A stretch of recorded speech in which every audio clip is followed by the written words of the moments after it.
नमस्कार प्यारे भक्तों। आज मैं आपके लिए संतोषी माता की पवित्र कथा लेकर आई हूँ। संतोषी माता का व्रत शुक्रवार के दिन किया जाता है।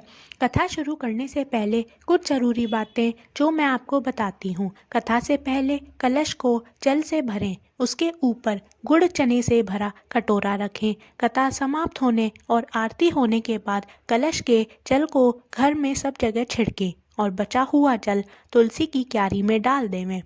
व्रत के उद्यापन में 2.5 सेर खाजा मोमनदार पूड़ी, खीर, चने का शाक नैवेद्य रखें। घी का दीपक जला संतोषी माता की जय जयकारा बोल नारियल फोड़ें। इस दिन घर में कोई कटाई न खावे, न आप खावें और न किसी दूसरे को खाने दें। इस दिन 8 लड़कों को भोजन करावें। देवर जेठ घर कुटुंब के लड़के मिलते हों तो दूसरों को बुलाने की ज़रूरत नहीं। कुटुंब में न मिलें तो ब्राह्मणों, रिश्तेदारों या पड़ोसियों के लड़के बुलावें। उन्हें खटाई की कोई वस्तु न दें तथा भोजन कराकर यथाशक्ति दक्षिणा देवें। इस व्रत को करने वाला कथा कहते व सुनते समय हाथ में गुड़ व भुने चने रखे। सुनने वाला संतोषी माता की जय, संतोषी माता की जय मुख से बोलता जाए। कथा समाप्त होने पर हाथ का गुड़ चना गौ माता को खिलावे। कलश में रखा हुआ गुड़ चना सबको प्रसाद के रूप में दे। चलिए गणेश जी महाराज का नाम लेके कथा प्रारंभ करते हैं।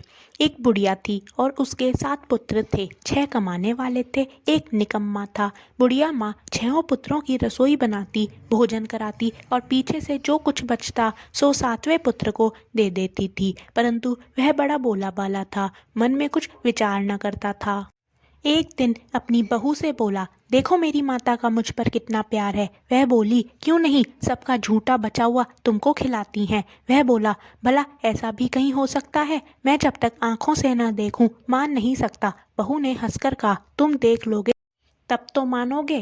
कुछ दिन बाद बड़ा त्योहार आया। घर में 7 प्रकार के भोजन और चूरमा के लड्डू बने। वह जांचने को सिर दर्द का बहाना कर पतला कपड़ा सिर पर ओढ़कर रसोई घर में सो गया और कपड़े में से सब देखता रहा। 6 भाई भोजन करने आए। उसने देखा माँ ने उनके लिए सुंदर सुंदर आसन बिछाए हैं, 7 प्रकार की रसोई परोसी है। वह आग्रह करके जिमाती है। वह देखता रहा। 6 भाई भोजन कर उठे तब माता ने उनकी जूठी थालियों में से लड्डुओं के टुकड़ों को उठाया और एक लड्डू बनाया। जूठन साफ कर कर बूढ़िया ने पुकारा, उठो बेटा, 6 भाई भोजन कर गए, अब तू ही बाकी है, उठना, कब खाएगा? वह कहने लगा, माँ मुझे भोजन नहीं करना, मैं परदेश जा रहा हूँ। माता ने कहा, कल जाता हो तो आज ही जा। वह बोला, हाँ हाँ आज ही जा रहा हूँ। यह कहकर वह घर से निकल गया। चलते समय बहू की याद आई। वह गौशाला में उपले थेप रही थी। वहाँ जाकर उससे बोला, हम जावें परदेस को आवेंगे कुछ काल, तुम रहियो संतोष से धर्म आपनो पाल। वह बोली, जाओ पिया आनंद से, हमरू सोच हटाए, राम भरोसे हम रहें, ईश्वर तुम्हें सहाय। दे निशानी आपनी, देख धरूं मैं धीर, सुती हमरी मति बिसारियो, रखियो मन गंभीर। वह बोला, मेरे पास तो कुछ नहीं, यह अंगूठी है सो ले और अपनी कुछ निशानी मुझे दे। वह बोली, मेरे पास क्या है, यह गोबर भरा हाथ है। यह कहकर उसकी पीठ में गोबर के हाथ की थाप मार दी। वह चल दिया। चलते चलते दूर देश में पहुंचा। वहां पर एक साहूकार की दुकान थी। वहां जाकर कहने लगा, भाई मुझे नौकरी पर रख लो। साहूकार को जरूरत थी। बोला, रह जा। लड़के ने पूछा, वेतन क्या दोगे? साहूकार ने कहा, काम देखकर दाम मिलेंगे। साहूकार की नौकरी मिली। वह सवेरे 7 बजे से रात तक नौकरी बजाने लगा। कुछ दिनों में दुकान का सारा लेन देन, हिसाब किताब, ग्राहकों को माल बेचना, सारा काम करने लगा। साहूकार के 6-7 नौकर थे। वे सब चक्कर खाने लगे कि यह तो बहुत होशियार बन गया है। सेठ ने भी काम देखा और 3 महीने में उसे आधे मुनाफे का साझीदार बना लिया। वह 12 वर्ष में ही नामी सेठ बन गया और मालिक सारा कारोबार उस पर छोड़कर बाहर चला गया। अब बहू पर क्या बीती सो सुनो। सास ससुर उसे दुख देने लगे, सारी गृहस्थी का काम करके उसे लकड़ी लेने जंगल में भेजते। इसी बीच घर की रोटियों के आटे से जो भूसी निकलती उसकी रोटी बनाकर रख दी जाती और फूटे नारियल के खोपरे में पानी। इस तरह दिन बीतते रहे। एक दिन वह लकड़ी लेने जा रही थी कि रास्ते में बहुत सी स्त्रियां संतोषी माता का व्रत करती दिखाई दी। वह वहां खड़ी हो कथा सुनकर बोली, बहिनों, यह तुम किस देवता का व्रत कर रही हो और इसके करने से क्या फल मिलता है? इस व्रत को करने की क्या विधि है? यदि तुम अपने व्रत का विधान मुझे समझाकर कहोगी तो मैं तुम्हारा एहसान मानूंगी। तब उनमें से एक स्त्री बोली, सुनो, यह संतोषी माता का व्रत है। इसके करने से निर्धनता दरिद्रता का नाश होता है, लक्ष्मी आती है, मन की चिंताएं दूर होती है, घर में सुख होने से मन को प्रसन्नता और शांति मिलती है, नी पुत्र को पुत्र मिलता है, प्रीतम बाहर गया हो तो जल्दी आवे, कुंवारी कन्या को मनपसंद वर मिले, राजद्वारे में बहुत दिनों से मुकदमा चलता हो तो खत्म हो जावे, और कुछ मन में कामना हो वे सब इस प्रकार संतोषी माता की कृपा से पूरी हो जावें, इसमें संदेह नहीं। वह पूछने लगी, यह व्रत कैसे किया जावे, यह भी बताओ तो बड़ी कृपा होगी। स्त्री कहने लगी, 1.25 का गुड़ चना लेना, इच्छा हो तो 5.25 का लेना, या 11.25 का भी सहूलियत अनुसार लेना, बिना परेशानी, श्रद्धा और प्रेम से जितना बन सके लेना। 1.25 से 5.25 तथा इससे भी ज़्यादा शक्ति और भक्ति अनुसार लें। हर शुक्रवार को निराहार रहे, कथा कहना सुनना, इसके बीच क्रम टूटे नहीं, लगातार नियम पालन करना। सुनने वाला कोई न मिले तो घी का दीपक जला उसके आगे जल के पात्र को रख कथा कहना, परंतु नियम ना टूटे। जब तक कार्य सिद्ध न हो नियम पालन करना और कार्य सिद्ध हो जाने पर ही व्रत का उद्यापन करना। 3 मास में माता फल पूरा करती है। यदि किसी खोटे ग्रहों हो तो भी माता 1 वर्ष में अवश्य कार्य को सिद्ध करती है। कार्य सिद्ध होने पर ही उद्यापन करना चाहिए, बीच में नहीं। उद्यापन में 2.5 सेर आटे का खाजा तथा इसी परिमाण से खीर तथा चने का साग करना। 8 लड़कों को भोजन कराना, जहाँ तक मिले देवर जेठ भाई बंधु कुटुंब के लड़के लेना, न मिले तो रिश्तेदारों और पड़ोसियों के लड़के बुलाना, उन्हें भोजन कराना, यथाशक्ति दक्षिणा दे माता का नियम पूरा करना। उस दिन घर में कोई खटाई न खावे। यह सुनकर बुढ़िया के लड़के की बहू चलती, रास्ते में लकड़ी के बोझ को बेच कर दिया और उन पैसों से गुड़ चना ले माता के व्रत की तैयारी कर आगे चली और सामने मंदिर देख पूछने लगी, यह मंदिर किसका है? सब कहने लगे, संतोषी माता का मंदिर है। यह सुन माता के मंदिर में जा माता के चरणों में लौटने लगी, दीन होकर विनती करने लगी, माँ मैं निपट मूर्ख हूँ, व्रत के नियम कुछ नहीं जानती, मैं बहुत दुखी हूँ, हे माता जगजननी मेरा दुख दूर कर। मैं तेरी शरण में हूँ। माता को दया आई। एक शुक्रवार बीता कि दूसरे शुक्रवार को ही उसके पति का पत्र आया और तीसरे को उसका भेजा हुआ पैसा भी आ पहुँचा। यह देख जेठानी मुंह सिकोड़ने लगी, इतने दिनों में पैसा आया, इसमें क्या बड़ाई है। लड़के ताने देने लगे। काकी के पास अब पत्र आने लगे, रुपया आने लगा। अब तो काकी की खातिर बढ़ेगी, अब तो काकी बुलाने से भी नहीं बोलेगी। बेचारी सरलता से कहती, भैया पत्र आवे रुपया आवे तो हम सबके लिए अच्छा है। ऐसा कहकर आंखों में आंसू भरकर संतोषी माता के मंदिर में आ मातेश्वरी के चरणों में गिरकर रोने लगी। माँ, मैंने तुमसे पैसा नहीं मांगा, मुझे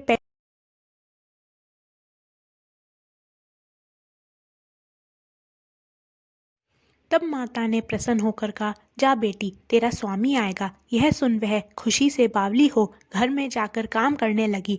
अब संतोषी माँ विचार करने लगी, इस भोली पुत्री से मैंने कह तो दिया तेरा पति आएगा, पर आएगा कहाँ से? वह तो स्वप्न में भी से याद नहीं करता, उसे याद दिलाने मुझे जाना पड़ेगा। इस तरह माता बुढ़िया के बेटे के पास जा स्वप्न में प्रकट हो कहने लगी, साहूकार के बेटे सोता है या जागता है? वह बोला, माता सोता भी नहीं हूँ, जाग बीच में ही हूँ, कहो क्या आज्ञा है। माँ कहने लगी, तेरा घर बार कुछ है या नहीं। वह बोला, मेरा सब कुछ है माता, माँ बाप भाई बहन बहू, क्या कमी है। माँ बोली, भोले पुत्र, तेरी स्त्री घोर कष्ट उठा रही है, माँ बाप उसे दुख दे रहे हैं, वह तेरे लिए तरस रही है, तू उसकी सुधि ले। वह बोला, हाँ माता, यह तो मुझे मालूम है, परंतु मैं जाऊं तो जाऊं कैसे। परदेश की बात है, लेन देन का कोई हिसाब नहीं, कोई जाने का रास्ता नजर नहीं आता, कैसे चला जाऊं। माँ कहने लगी, मेरी बात मान, सवेरे नहा धोकर संतोषी माता का नाम ले, घी का दीपक जला, दंडवत कर दुकान पर जा बैठना, देखते देखते तेरा लेन देन सब चुक जाएगा, जमा माल बिक जाएगा, सांझ होते होते धन का ढेर लग जाएगा। जब सवेरे बहुत जल्दी उठ उसने लोगों से अपने सपने की बात कही तो वे सब उसकी बात अनसुनी कर दिल लगी उड़ाने लगे। कहीं सपने में भी सच होते हैं। एक बूढ़ा बोला, देख भाई, मेरी बात मान, इस प्रकार साच झूठ करने के बदले देवता ने जैसा कहा है वैसा ही करने में तेरा क्या जाता है। वह बूढ़े की बात मान स्नान कर संतोषी माँ को दंडवत कर घी का दीपक जला दुकान पर जा बैठा। थोड़ी देर में वह क्या देखता है कि देने वाले रुपया लाए, लेने वाले हिसाब लेने लगे। कोठे से भरे सामानों के खरीदार नकद दाम में सौदा करने लगे। शाम तक धन का ढेर लग गया। माता का चमत्कार देख प्रसन्न हो मन में माता का नाम ले घर ले जाने के वास्ते गहना कपड़ा खरीदने लगा और वहाँ के काम से निपटकर वह घर को रवाना हुआ। वहाँ बहू बेचारी जंगल में लकड़ी लेने जाती है, लौटते वक्त माँ के मंदिर पर विश्राम करती है। वह तो उसका रोजाना रुकने का स्थान था। दूर से धूल उड़ती देख वह माता से पूछती है, हे माता, यह धूल कैसी उड़ रही है। माँ कहती है, हे पुत्री, तेरा पति आ रहा है, अब तू ऐसा कर, लकड़ियों के 3 बोझ बना ले, एक नदी किनारे रख, दूसरा मेरे। तेरे पति को लकड़ी का गट्ठा देखकर मोह पैदा होगा, वह वहाँ रुकेगा, नाश्ता पानी बना खाकर माँ से मिलने जाएगा। तब तू लकड़ियाँ का बोझ उठाकर घर जाना और बीच चौक में गट्ठा डालकर 3 आवाजें जोर से लगाना। लो सासू जी, लकड़ियों का गट्ठा लो, भूसी की रोटी दो और नारियल के खोपरे में पानी दो, आज कौन मेहमान आया है। माँ की बात सुन बहू, बहुत अच्छा माता कहकर प्रसन्न हो लकड़ियों के 3 गट्ठे ले आई। एक नदी तट पर एक माता के मंदिर पर रखा। इतने में ही एक मुसाफिर आ पहुंचा। सूखी लकड़ी देख उसकी इच्छा हुई कि अब यहीं विश्राम करें और भोजन बना खाकर गांव जाएं। इस प्रकार भोजन बना विश्राम कर वह गांव को गया, सबसे प्रेम से मिला। उसी समय बहू सिर पर लकड़ी का गट्ठा लिए आती है। लकड़ी का भारी बोझ आंगन में डाल जोर से 3 आवाज देती है, लो सासू जी, लकड़ी का गट्ठा लो, भूसी की रोटी दो, नारियल के खोपरे में पानी दो, आज कौन मेहमान आया है। यह सुनकर सास बाहर आ अपने दिए हुए कष्टों को भुलाते हुए कहती है, बहू ऐसा क्यों कहती है, तेरा मालिक ही तो आया है, आ बैठ, मीठा भात खा, भोजन कर, कपड़े गहने पहन। इतने में आवाज सुन उसका स्वामी बाहर आता है और अंगूठी देख व्याकुल हो माँ से पूछता है, माँ यह कौन है। माँ कहती है, बेटा यह तेरी बहू है, आज 12 वर्ष हो गए, तू जब से गया है तब से सारे गांव में जानवर की तरह भटकती फिरती है, काम काज घर का कुछ करती नहीं, 4 समय आकर खा जाती है, अब तुझे देखकर भूसी की रोटी और नारियल के खोपरे में पानी मांगती है। वह लज्जित हो बोला, ठीक है माँ, मैंने इसे भी देखा है और तुम्हें भी देखा है, अब मुझे दूसरे घर की ताली दो तो मैं उसमें रहूं। तब माँ बोली, ठीक है बेटा, तेरी जैसी मर्जी कहकर ताली का गुच्छा पटक दिया। उसने ताली ले दूसरे कमरे में जो तीसरी मंजिल के ऊपर था खोलकर सारा सामान जमाया। एक दिन में ही वहां राजा के महल जैसा ठाट बाट बन गया। अब क्या था, वे दोनों सुखपूर्वक रहने लगे। इतने में अगला शुक्रवार आया। बहू ने अपने पति से कहा कि मुझे माता का उद्यापन करना है। पति बोला, बहुत अच्छा, खुशी से करो। वह तुरंत ही उद्यापन की तैयारी करने लगी। जेठ के लड़कों को भोजन के लिए कहने गई। उसने मंजूर किया, परंतु पीछे जेठानी अपने बच्चों को सिखलाती हैं, देखो रे, भोजन के समय सब लोग खटाई मांगना, जिससे उसका उद्यापन पूरा न हो। लड़के चीमने आए, खीर पेट भर कर खाई, परंतु याद आते ही कहने लगे, हमें कुछ खटाई दो, खीर खाना हमें भाता नहीं, देखकर अरुचि होती हो। बहू कहने लगी, खटाई किसी को नहीं दी जाएगी, यह तो संतोषी माता का प्रसाद है। लड़के परंतु उठ खड़े हुए, बोले, पैसा लाओ। भोली बहू कुछ जानती नहीं थी, सो उन्हें पैसे दे दिए। लड़के उसी समय जा करके इमली ला खाने लगे। यह देखकर बहू पर माताजी ने कोप किया। राजा के दूत उसके पति को पकड़कर ले गए। जेठ जिठानी मनमाने खोटे वचन कहने लगे। लूट लूट कर धन इकट्ठा कर लाया था, सो राजा के दूत पकड़कर ले गए। अब सब मालूम पड़ जाएगा जब जेल की हवा खाएगा। बहू से यह वचन सहन नहीं हुए। रोती रोती माता के मंदिर में गई। हे माता, तुमने यह क्या किया? हंसाकर अब क्यों रुलाने लगी? माता बोली, पुत्री, तूने उद्यापन करके मेरा व्रत भंग किया है। इतनी जल्दी सब बातें भुला दी। वह कहने लगी, माता, भूली तो नहीं हूँ, ना कुछ अपराध किया है। मुझे तो लड़कों ने भूल में डाल दिया, मैंने भूल से उन्हें पैसे दे दिए, मुझे क्षमा कर दो माँ। माँ बोली, ऐसी भी कहीं भूल होती है? वह बोली, माँ, मुझे माफ कर दो, मैं फिर तुम्हारा उद्यापन करूंगी। माँ बोली, अब भूल मत करना। वह बोली, अब ना होगी माँ, अब बतलाओ वह कैसे आवेंगे? माँ बोली, जा पुत्री, तेरा पति तुझे रास्ते में ही आता मिलेगा। वह घर को चली। राह में पति आता मिला। उसने पूछा, तुम कहाँ गए थे? तब वह कहने लगा, इतना धन कमाया है, उसका कर राजा ने मांगा था, वह भरने गया था। वह प्रसन्न हो बोली, भला हुआ, अब घर चलो। कुछ दिन बाद फिर शुक्रवार आया। वह बोली, मुझे माता का उद्यापन करना है। पति ने कहा, करो। वह फिर जेठ के लड़कों से भोजन को कहने गई। जेठानी ने तो एक दो बातें सुनाई और लड़कों को सिखा दिया कि तुम पहले ही खटाई मांगना। लड़के कहने जगे, हमें खीर खाना नहीं भाता, जी बिगड़ता है, कुछ खटाई खाने को देना। वह बोली, खटाई खाने को नहीं मिलेगी, आना हो तो आओ।